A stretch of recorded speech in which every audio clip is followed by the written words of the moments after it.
दोस्तों, अगर आप भी सूर्य कुमार यादव और यशस्वी जायसवाल को दुनिया का सबसे खतरनाक खिलाड़ी मानते हैं तो हमारे इस वीडियो को लाइक जरूर कीजिएगा। दोस्तों, बांग्लादेश के खिलाफ धर्मशाला में दहाड़ा जायसवाल का बल्ला, शतक ठोक अंतिम गेंद पर छक्का लगाकर दिलाई टीम इंडिया को कभी न भूलने वाली जीत।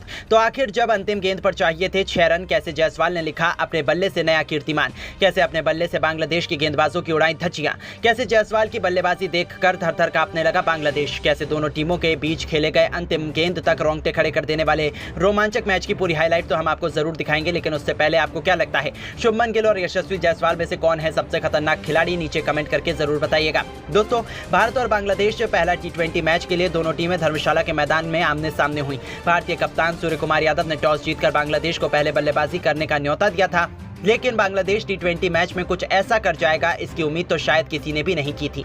बांग्लादेश की शुरुआत तो बेहद ज्यादा खराब रही। भारतीय गेंदबाजों ने शुरुआत में कई विकेट निकालकर टीम इंडिया को मैच में हावी रखा, लेकिन उसके बाद शाकिब अल हसन और कप्तान नजमुल्लाह हुसैन संतो ने मिलकर भारतीय गेंदबाजों की धज्जियां उड़ाकर रख दी। एक के बाद एक इन दोनों खिलाड़ियों ने कई चौके छक्के लगाकर अपनी टीम को 200 रनों के पास पहुंचा दिया और भारत के सामने 20 ओवर में पहाड़ जैसा लक्ष्य खड़ा कर दिया। ये इस स्कोर को देखकर भारतीय खेमे में मायूसी छा गई और पूरा क्रिकेट जगत बांग्लादेश की बल्लेबाजी से हैरान हो गया। अब भारतीय टीम के स्टार बल्लेबाजों पर इस लक्ष्य को जल्द से जल्द हासिल कर अपनी टीम को जीत दिलाने की अहम जिम्मेदारी थी। इन्हीं इरादों को सच करने के लिए रनों की ताबड़तोड़ बरसात करने यशस्वी जायसवाल के साथ शुभमन गिल की जोड़ी मैदान में उतरी। इन दोनों खिलाड़ियों ने अपना सारा गुस्सा मासूम बांग्लादेशी गेंदबाजों पर उतारना शुरू कर दिया। आपको बता दें, जहां एक तरफ शुभमन गिल ने आते ही पहली ही गेंद पर तूफानी छक्का बटोरकर अपना खाता खोला था, तो यशस्वी ने भी शानदार कवर ड्राइव चौका जड़कर अपनी पारी की शुरुआत की थी। इन दोनों का बल्ला पावर प्ले में जमकर गरजा।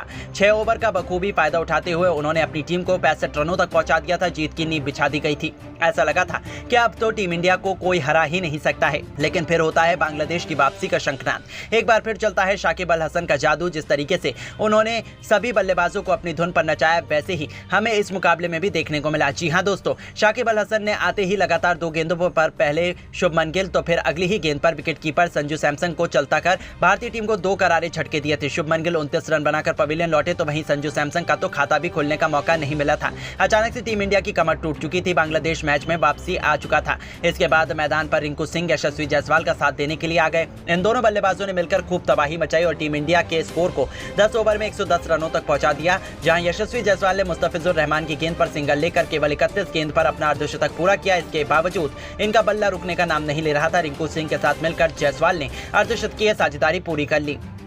जायसवाल की बल्लेबाजी देखकर यही लग रहा था कि आज बांग्लादेश के गेंदबाजों की शामत आई है।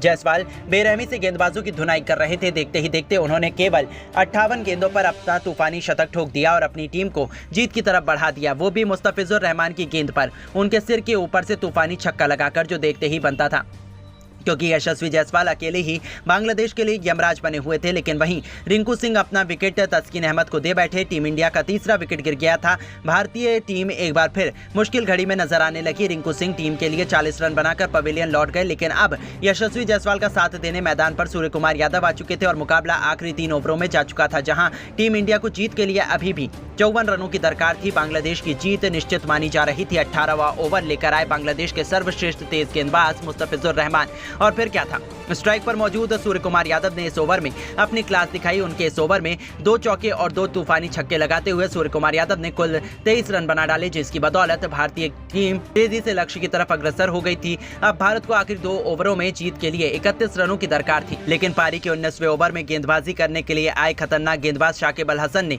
केवल 6 रन ही बना दिए। जी हां दोस्तों, इस ओवर में दोनों ही बल्लेबाज कुछ खास कमाल नहीं कर पाए और भारत को आखिरी ओवर में जीत के लिए 25 रन बनाने थे। इस बार दोनों बल्लेबाजों को रोकने की जिम्मेदारी आन पड़ी थी तस्कीन अहमद के कंधों पर, लेकिन दोस्तों पहली ही गेंद पर जायसवाल उनकी बाउंसर पर चकमा खा गए, तो दूसरी गेंद पर सूर्य कुमार यादव बड़ी मुश्किल से केवल सिंगल ले पाए। ऐसा लगा था कि मैच भारतीय टीम के हाथ से निकल गया है, क्योंकि 4 गेंद में अब टीम इंडिया को जीत के लिए बनाने थे 24 रन, जो नामुमकिन माना जा रहा था। लेकिन यशस्वी जायसवाल मैदान पर टिके हुए थे। सभी की निगाहें जायसवाल पर टिकी हुई थी। तीसरी गेंद पर तस्कीन अहमद ने स्लोअर बॉल डाली, यही उनकी बड़ी गलती थी। पैरों पर आई उस गेंद को जायसवाल ने मैदान के ऊपर से छक्के के लिए मार दिया, तो फिर गेंदबाज की चौथी गेंद पर जायसवाल ने एक्स्ट्रा कवर के ऊपर से शानदार छक्का लगाया और टीम इंडिया की वापसी का ऐलान भी कर दिया।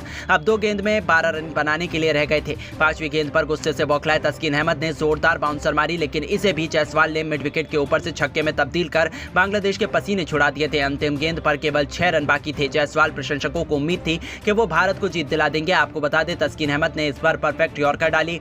ऐसा लगा था कि बांग्लादेश बांग्लादेश जीत गया। लेकिन फिर यशस्वी जायसवाल के बल्ले से बिजली कौन थी। माही के अंदाज में उन्होंने मैदान के ऊपर से एक ऐसा हेलीकॉप्टर शॉट चढ़ा कि गेंद देखते ही देखते हवा में कब गायब होकर स्टेडियम के पार चली गई पता ही नहीं चला। और इस गगनचुंबी छक्के की बदौलत यशस्वी जायसवाल ने पहले ही T20 मैच में भारत को धर्मशाला के मैदान पर ऐतिहासिक जीत दिलाई, बल्कि बांग्लादेश के घमंड को चूर चूर भी कर दिया और एक नया इतिहास लिख दिया। जहां बांग्लादेश टीम और उनके फैंस तो पूरे स्टेडियम में ही आंसू बहाने लगे। आखिर हो भी क्यों ना, यशस्वी जायसवाल ने अकेले दम पर टीम इंडिया को एक ऐतिहासिक जीत दिला दी थी और 140 रनों की नाबाद पारी खेली थी। तो दोस्तों, देखा आपने किस तरह से पहले T20 मैच में यशस्वी जायसवाल ने अपने बल्ले से तांडव मचाकर शतक ठोककर टीम इंडिया को शानदार जीत दिलाई। लेकिन दोस्तों, अब आपको क्या लगता है, यशस्वी जायसवाल और सूर्य कुमार यादव में से कौन है सबसे खतरनाक बल्लेबाज? नीचे करके कमेंट अपनी राय जरूर बताइएगा और ऐसी ही शानदार खबरों के लिए हमारे चैनल को जरूर सब्सक्राइब करें। धन्यवाद। दोस्तों, अगर आप भी रोहित शर्मा और यशस्वी जायसवाल को शानदार खिलाड़ी मानते हैं और उनके फैन है तो वीडियो को लाइक जरूर कीजिएगा। दोस्तों, श्रीलंका के खिलाफ दूसरे टेस्ट मैच के पहले दिन ही भूखे शेर की तरह दहाड़े कप्तान रोहित शर्मा अकेले 400 रन ठोककर एक नया कीर्तिमान स्थापित कर दिया, बल्कि तोड़ दिया ब्रांड लारा का रिकॉर्ड। तो आखिर किस बल्लेबाज ने बनाए हैं कितने रन, आखिर कैसे उनकी तूफानी बल्लेबाजी के आगे श्रीलंका की टीम पहले दिन ही घुटनों पर आ गई, किस खिलाड़ी ने ठोका सबसे तेज 400 रन। रोहित शर्मा की तूफानी बैटिंग दूसरे टेस्ट मैच के पहले दिन की रोमांचक हाईलाइट का पूरा वीडियो तो हम आपको दिखाएंगे ही, लेकिन उससे पहले आपको क्या लगता है कि विराट कोहली, जायसवाल और रोहित में कौन सबसे बेहतरीन बल्लेबाज है? अपनी राय नीचे कमेंट बॉक्स में जरूर बताइएगा। दोस्तों, लंबे समय बाद टीम इंडिया अब सफेद जर्सी में अपनी सबसे बड़ी कॉम्पिटिटर श्रीलंका की क्रिकेट टीम से दो हाथ करने के लिए तैयार है। वही पहले टेस्ट मैच में इंडिया ने बाजी भी मार ली। अब तक तो ये दौरा बराबरी पर रहा है। T20 भारत के नाम रहा तो वनडे सीरीज में श्रीलंका ने अपना परचम लहराया, जिसके बाद अब हिसाब बराबर करने की बड़ी टेस्ट क्रिकेट में आ चुकी है बारी, जिसकी तैयारियां खत्म हो चुकी हैं। रोहित शर्मा और विराट कोहली अब वनडे में हुई बेइज्जती का बदला भारतीय टीम पूरी तरह से ले रही है। पहला टेस्ट मैच जीतने के बाद दोनों टीम में एक बार फिर दूसरे टेस्ट मैच में आमने सामने हुई। ऐसे में इस दूसरे टेस्ट के घमासान की शुरुआत में आर प्रेमदासा स्टेडियम में जब टॉस के लिए सिक्का उछाला गया, एक बार फिर टॉस के बॉस कप्तान रोहित शर्मा बने। उन्होंने टॉस जीतकर पहले बल्लेबाजी करने का फैसला किया। जहां एक तरफ घमंड में चूर श्रीलंका ने सोचा था कि उनके गेंदबाज एक बार फिर से भारतीय बल्लेबाजी क्रम को तहस नहस कर देंगे, लेकिन इस बार तो टीम इंडिया नए जज्बे और जुनून के साथ उतरी थी और शुरुआत में ही इसका नजारा हमें देखने को मिल गया। कप्तान रोहित शर्मा यशस्वी जायसवाल के साथ टीम इंडिया की धाकड़ शुरुआत दिलाने के इरादे से आए थे। आते रोहित ने लहरू कुमार की गेंद पर विकेट के सामने तीर की तरह सीधा स्ट्रेट ड्राइव से चौका बटोरकर अपने तेवर श्रीलंका को दिखाने शुरू कर दिए थे। दूसरी तरफ जायसवाल ने भी अपनी पुरानी फॉर्म का नजारा दिखाते हुए मिड विकेट के ऊपर से बेहतरीन छक्का लगाकर अपना खाता खोला। फिर इन दोनों खिलाड़ियों ने पीछे मुड़कर नहीं देखा। क्लासिकल टेस्ट मैच के अंदाज में दोनों खिलाड़ियों ने अपनी अपनी शुरुआत की, संभलकर बल्लेबाजी करते हुए अर्धशतकीय साझेदारी बनाई। तो देखते ही देखते 21वें ओवर की आखिरी गेंद पर कमिंडो मेंडिस के खिलाफ आगे बढ़कर रोहित ने बेहद शानदार अंदाज में छक्के से न सिर्फ 50 पूरा किया, बल्कि यशस्वी के साथ शतकीय पार्टनरशिप को भी अंजाम दिया। इन दोनों खिलाड़ियों के बीच साझेदारी का तोड़ पहले सेशन में तो लंकाई खिलाड़ी नहीं निकाल पाए। जायसवाल ने भी अपने कप्तान का बखूबी साथ निभाया और इस मुकाबले में भी इस खिलाड़ी ने भी अपने अर्धशतक के आंकड़े को पार कर लिया था। इन दोनों खिलाड़ियों के बीच देखते ही देखते 100 रनों से अधिक की साझेदारी हो चुकी थी। दोनों तरफ से केवल श्रीलंकाई गेंदबाजों की पिटाई हो रही थी। उन्होंने कब इस टेस्ट क्रिकेट को T20 में तब्दील कर दिया पता ही नहीं चला। वो शानदार टच में नजर आ रहे थे। पहले सेशन का अंत हो चुका था, जहां टीम इंडिया ने 29 ओवर खेलकर 170 रन बनाए थे। दोनों खिलाड़ी अर्धशतक बनाकर खेल रहे थे। लंकाई टीम को इन्होंने एक भी सफलता हासिल नहीं होने दी थी। अब तक के हालात देखकर तो यही लग रहा था कि श्रीलंका की तो आज शामत ही आने वाली है। लंच के बाद मैदान में दोबारा उतरते रोहित ने गेंद को बाउंड्री नहीं सीधे स्टेडियम के बाहर मारकर तूफानी छक्के से इस सेशन की शुरुआत की थी। दोनों खिलाड़ियों ने मैदान में आते ही आक्रामक रुख अपनाया था और अपने कप्तान रोहित शर्मा को ही पीछे छोड़ते हुए गुस्से से आग बबूला। यशस्वी जायसवाल ने एंजेलो मैथ्यूज की गेंद पर बेहतरीन चौका लगाकर अपना तूफानी शतक केवल 131 गेंद पर पूरा कर लिया, जिसकी बदौलत टीम इंडिया बेहद मजबूत स्थिति में आ चुकी थी। रोहित शर्मा से लेकर कोहली, पूरा स्टेडियम यशस्वी जायसवाल के लिए काफी खुश नजर आ रहा था। और हो भी क्यों ना, जायसवाल आज जिस अंदाज में बल्लेबाजी कर रहे थे, रोहित शर्मा का भरपूर साथ निभा रहे थे। दोनों बल्लेबाज अकेले ही श्रीलंका के गेंदबाजों की धज्जियां उड़ाए जा रहे थे। रोहित शर्मा भी हिटमैन वाला अंदाज अपना चुके थे। देखते ही देखते इन दोनों खिलाड़ियों ने 200 रनों की साझेदारी पूरी कर ली। साथ ही साथ रोहित शर्मा अपने शतक के बेहद करीब आ गए। भारतीय टीम मैच में पूरी तरह से हावी हो चुकी थी।